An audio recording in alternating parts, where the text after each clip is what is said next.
Hello and welcome back to the Geordie Pig Investor channel, where we dive deep into the world of dividend investing to help you build a portfolio that pays you.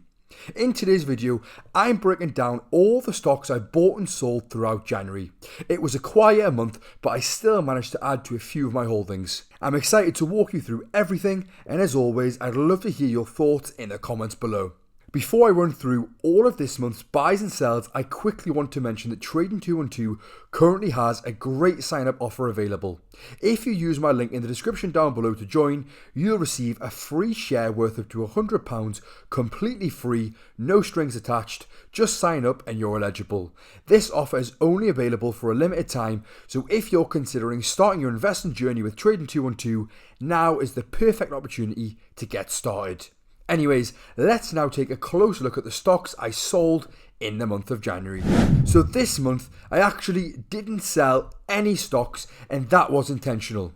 I'm continuing to take a long-term approach with my portfolio, focusing on holding quality companies rather than trying to time short-term market movements. There weren't any major changes in my investment thesis for the businesses that I currently own, so I saw no reason to exit any of my positions.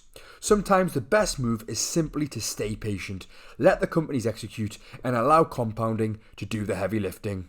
Now we can move on to the more exciting part of the video, where I'll show you all the stocks I bought in January.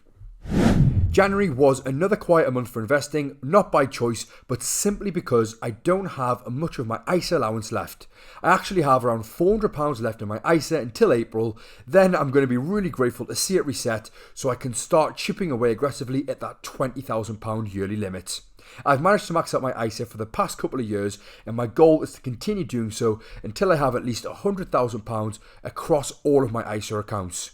If everything goes according to plan, I'm hopeful this milestone can be achieved within the next couple of years. Anyways, enough about that. Let's move on to the first stock I bought in January. This one will be very familiar, as it's a non-negotiable monthly purchase in my portfolio and has naturally become my largest position over time. That is my Vanguard S&P 500 fund, stock ticker VUSA, and I bought one share in January for an amount of £96.77, so my new position size is now £11,523.42 as I own 119 shares. The next stock that I added to in January was my JP Morgan Nasdaq Premium ETF, stock ticker JEQP. I added 2 shares for an amount of £39.10, so my new position size is now £2,188.81 as I own 113 shares. Next up, we have Bunzl, who I bought again in January because it's a high-quality defensive business with steady demand, strong cash flow, and a proven track record of disciplined acquisitions and consistent growth. Its diversified, non-cyclical model provides resilience in weaker economic conditions, and at its current price, I feel it's an attractive, long-term risk-to-reward opportunity for my portfolio. I added 3 shares for an amount of £61.14, so my new position size is now £1,291.98 as I own 61 total shares. I also added to my Shell position again in January because it offers strong cash generation, a disciplined capital allocation strategy, and attractive shareholder returns through dividends and share buybacks. Its diversified energy portfolio and improving balance sheet provides resilience across commodity cycles, and the valuation at the time offered compelling long-term value within my portfolio. I did just add 1 share to my current position for an amount of £25.93, so my new position size is now £2,090.94 as I own 71 total shares. I then added 1 share to my PayPal position for a total amount of £42.48. I added to my PayPal position initially just before the price did drop, as now it's around $40, and I've run the numbers at this current price, and in my opinion, it's one of the best value plays in the market right now. The business still generates strong free cash flow, has a massive global user base, and trades at a valuation that doesn't reflect its long-term earnings power, offering compelling upside for my portfolio, so I will continue to look to add to this one as long as the price stays around that $40 per share mark. My new position size is now £861.47 as I own 28 total shares. I then added 1 share to my Income Shares and Mag7 ETP, stock ticker MAGD, for an amount of £31.58, and my new position size is now £452.80 as I own 16 total shares. I get asked all the time how I track my dividends, and I use Snowball Analytics. I use it to track my dividend income, portfolio performance, and exactly how much passive income I'm generating each month. Everything's broken down really clearly so you can see your income growth, dividend yield, and total profit at a glance. So if you're wanting to take your investing seriously, there's a free trial with my link in the description, plus a further discount if you decide to sign up. Next up, I added to my MasterCard position because recently the price has had a pullback, leaving what I feel is a great opportunity to add to my position. It remains one of the highest quality compounders in the market with a dominant global payments network, strong pricing power, and consistently high margins.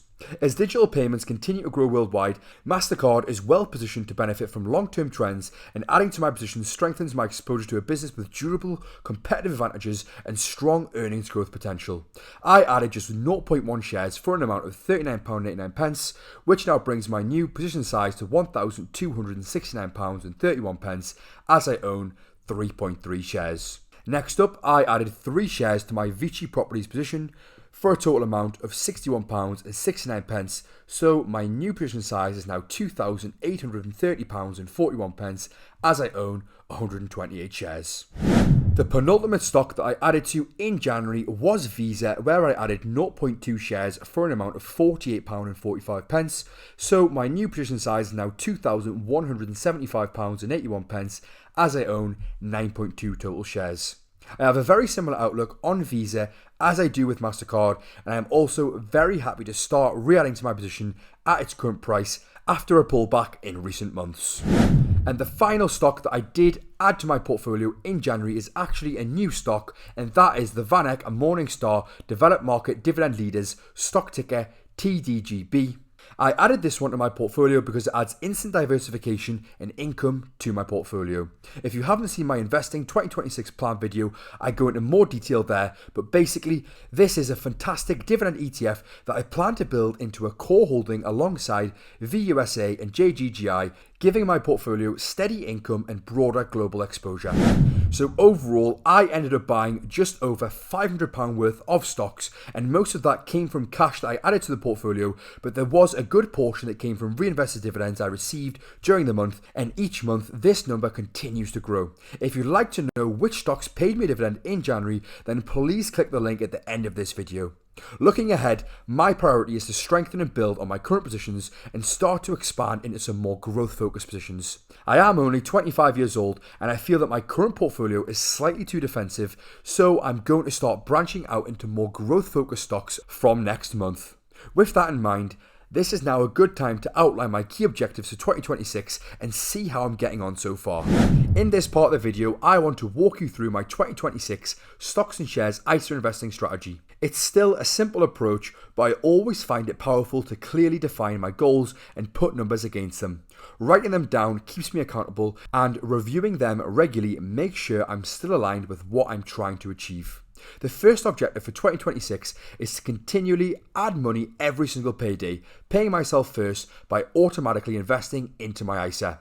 I treat this just like any other bill. The money goes out before I even have the chance to spend it, which removes emotion and builds discipline. Over time, this habit compounds massively, and that consistency is the foundation of everything else I'm trying to achieve this year. The next key focus is continuing consistent monthly contributions into at least one of my main ETFs, VUSA, JGGI, or TDGB, with the goal of building that core allocation up to around 40% of my overall portfolio. Right now I'm sitting at 35.82%, so I'm already right on track. This keeps my portfolio grounded with strong, diversified core holdings while still allowing flexibility elsewhere. No matter what's happening in the markets, I want to keep steadily building that foundation. Another major target for 2026 is growing my portfolio value to £75,000 by the end of the year. Currently I'm at £59,204, so there's a clear gap to close. That growth will come from a combination of consistent contributions and long-term compounding. Having a specific number in mind gives me something measurable to work towards and helps guide my buying decisions throughout the year. On the income side, I'm aiming to build my predicted annual dividend income up to £300 per month. At the moment, I'm generating £251 per month, so I'm not far off, but there's still work to do. Increasing that income stream is important to me because it strengthens the passive element of the portfolio and provides more flexibility and optionality long term. Finally, I want to build up my new growth-focused pie until it represents around 20 to 30% of my total portfolio.